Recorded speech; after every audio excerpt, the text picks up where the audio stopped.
Michael Beckwith, thank you so much for joining us today. It's my joy. In your teachings, you talk about unfolding who and what we really are. So my first question will be, who and what are we really?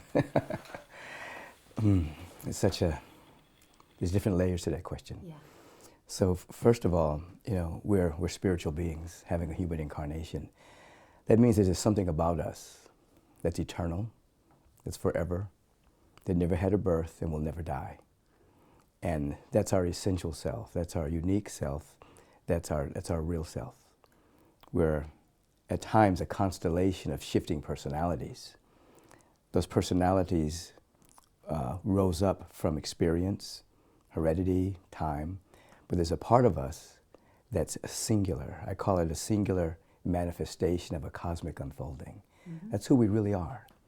And so the spiritual walk is about awakening to who we really are, mm-hmm. and allowing that to fuel everything about us, to express through our whole being.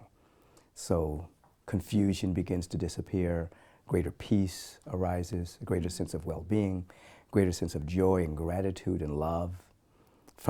Because our real self, those qualities are intrinsic, they're just naturally a part of us. Yeah. But is it a process that we have to be active in, or does it unfold by itself if we just lean back? We're at the stage of our evolution where we actually have to participate in our own unfolding. This wonderful flower, it unfolds. If it's placed in the right condition, right sunshine, right nutrients, it will unfold its potential. Mm. But as a spiritual being, we're at the stage of our having a human incarnation. We have to actually participate in our own unfolding. It's not just going to automatically happen. No. So we have to meditate. We have to affirmatively pray. We have to vision. Mm. We have to have high conversation, study, fellowship with high-minded people, be of service. There are things we have to do in order to become the right condition for that which is within us to come forward. Mm.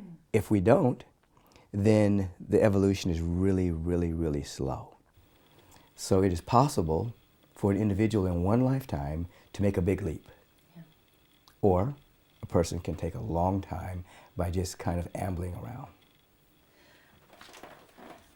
And is there an end goal to this, or is unfolding an eternal process? I love that question. Mm. The unfolding is an eternal process. Yeah. It's forever, because we're infinite, and we're infinite and unique. Unique in the sense that this presence, I call it the presence that's never an absence, recreated itself after its own image. Each and every one of us are unique expressions of it. That means unrepeatable. There's no one else exactly like us. So we have a mandate to unfold because no one can be us, only we can be us. And two, we're infinite, which means the process is forever. It keeps going on.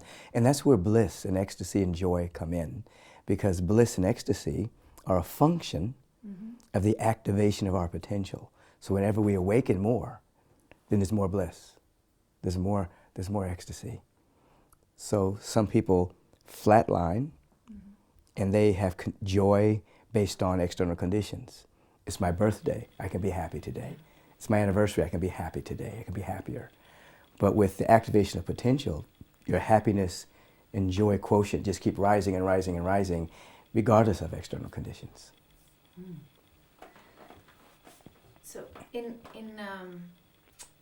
Denmark, Denmark is a very secular society, and there's an ongoing discussion where seekers of, unfolding, yes, are, accused of being selfish, yes, and self-absorbed, and not contributing, yes, to society. What's your thoughts on that? What I found traveling throughout the world, it's exactly the opposite.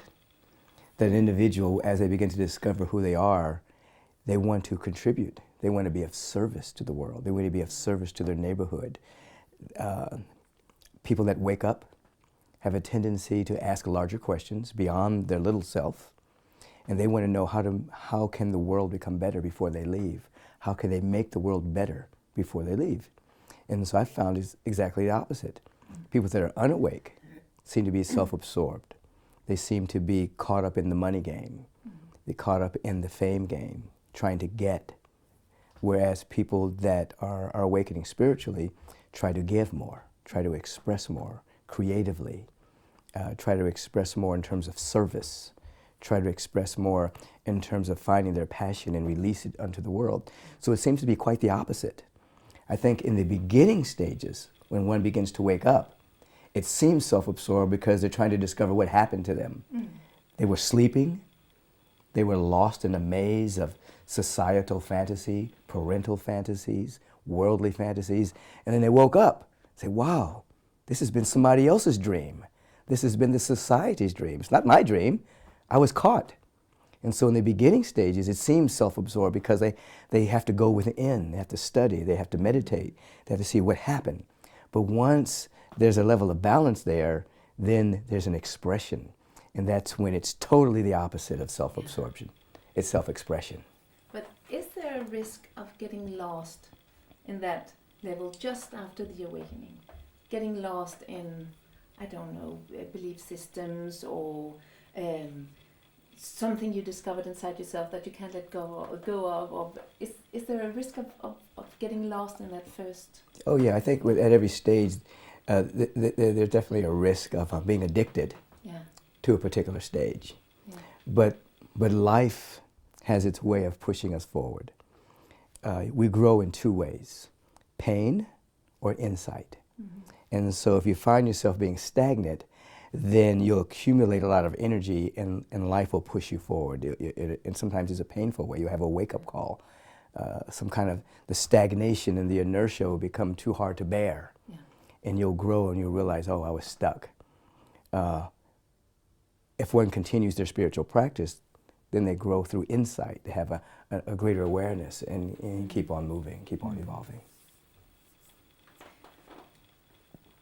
What is the most important lesson you think you have to teach, or you want to teach?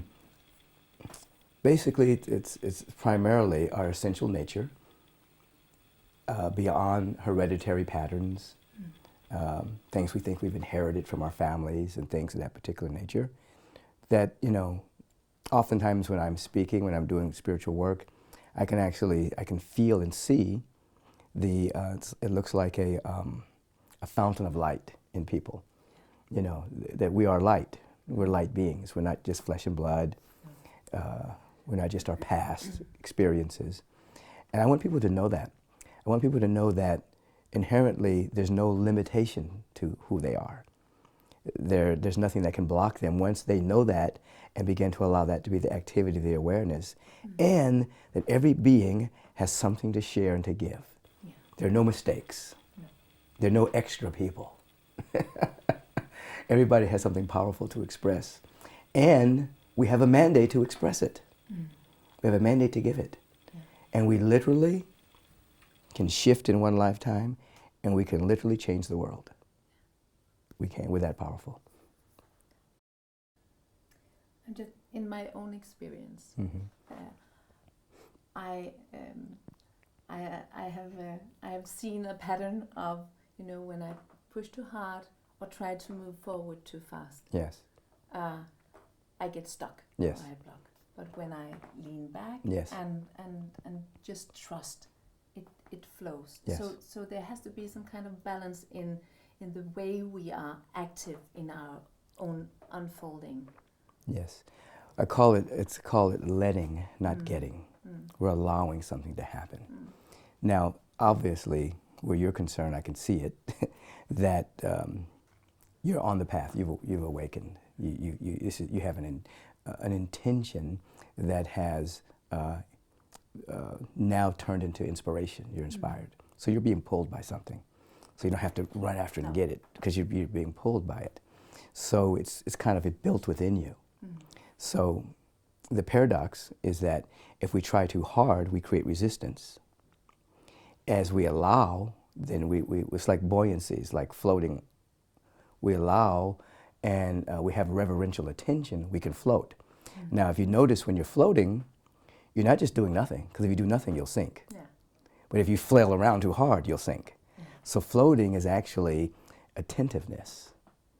So so what you're talking about here is not flailing around trying to get somewhere, but you're not doing nothing. No. You have an attentiveness to it. And in that attentiveness, then you're a part of that evolutionary impulse. You're allowing it to express through you. So that's the balance we're talking about. Not flailing, not doing nothing, but being very I call it reverential attentiveness. Yeah. Yeah. The awakening you're talking about,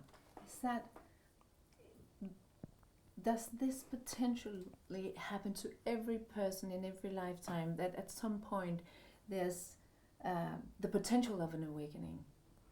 Every person, every single person on the planet, yes, the potential is there. There's an eternal broadcast happening everywhere through the mind of the universe. It's beckoning us to wake up. Some people can hear it more clearly than others. Some people are caught up in surface things and can't hear it, but it's there for everyone. So, as a matter of fact, everyone, every single day, is bombarded with insights. Yeah. But sometimes those insights cannot assimilate themselves into their life because their lifestyle is opposed to it. Yeah. So it just bounces off, becomes, oh, a little thought. It doesn't integrate. So if someone has a way of living in which they are attentive, then those insights take root. So everyone has the potential to wake up. Some people are actively, with balance, available. Some people are uninterested. Yeah. And so, but at some point, it's going to happen. What happens if you ignore all the signs of awakening through a whole lifetime? How does that affect you? Well, there are two births. There's one birth that you have when you come through your mother's womb. You become a human being. The second birth is your spiritual awakening, where you realize you're more than human. So some people go through an entire lifetime and only have one birth. Yeah. So that means they may accumulate money, they may have family, they may have a house, they may have all the things that society says you need to have to be happy, but inside they never got the full package. No. So they end up leaving the body, realizing they had a nice life, but they didn't have the full awakening, you see. So nothing happens to them. It's not harmful. No, it's not harmful. No. It's just not ecstasy. No. Some people can't handle ecstasy and bliss. It's too much. They just want a nice life until they die. Nothing wrong with that. Is there actually also a risk in getting lost in the ecstasy? Well, when I'm describing ecstasy, spiritual ecstasy, yeah. It's not like drug-induced. No. No. This kind of ecstasy actually comes from the activation of potential. So you're actually becoming more yourself. So you can't get lost in that. No. Now, there are some people who, along the way, become, caught up in sensations and excitement, and they can get lost in that. But the real spiritual ecstasy is different. And it doesn't look all frothy and foamy. Sometimes it's just the person's very quiet, but still there's that inner fire that's burning, and it's very sweet. We like that fire. Yes, we love it. Thank you so much for taking your time. It was a pleasure. Thank you. It's my joy to be here.